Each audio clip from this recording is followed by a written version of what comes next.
நேற்று கூட பேசியிருக்காங்க. ஒரு ஈவினிங் ஒரு 4:30 மணி வரைக்கும் பாவம் அவங்களும் சாப்பிடலாம், அதிகாரிகளும் சாப்பிடலாம், 2 பேருமே உட்காந்து நாங்கள் பேசியிருக்கிறோம்.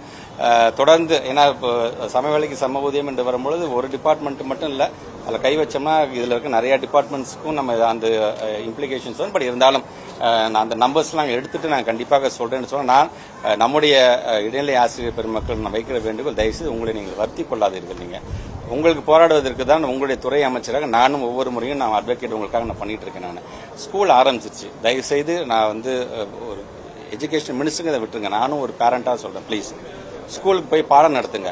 பாடம் முடிச்சதுக்கு அப்புறம் 5 மணிக்கு மேல கூட அதே ஸ்கூல்ல ஒரு 1/2 hour உட்காந்து கூட உங்க எதிர்ப்பு தெரிவிச்சு நீங்க போங்க. நம்முடைய பிள்ளைகள் எந்த விதத்திலும் பாதிக்காத பாருங்க. நீங்கள் பாதிக்காமல் இருப்பதற்கு என்னென்ன செய்யுமோ அதை செய்வதற்கு கண்டிப்பாக நான் தயாராக இருப்பேன் அப்படின்னு நான் தெரிவிச்சேன்.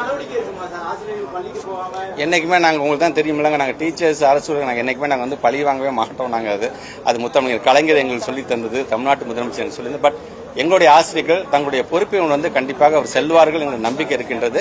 மற்றபடி வேற எதை நீங்க நினைக்காதீங்க. உங்களுக்காக இதை எப்படி போராடி என்ன செய்ய வேண்டுமோ அதை நான் பார்த்துக் கொள்கிறேன். தயவுசெய்து உங்களையும் வளர்த்தி கொள்ளாமல் தயவுசெய்து அவங்க வேலையை பாருங்கள் என்று கேட்டுக்கிறேன்.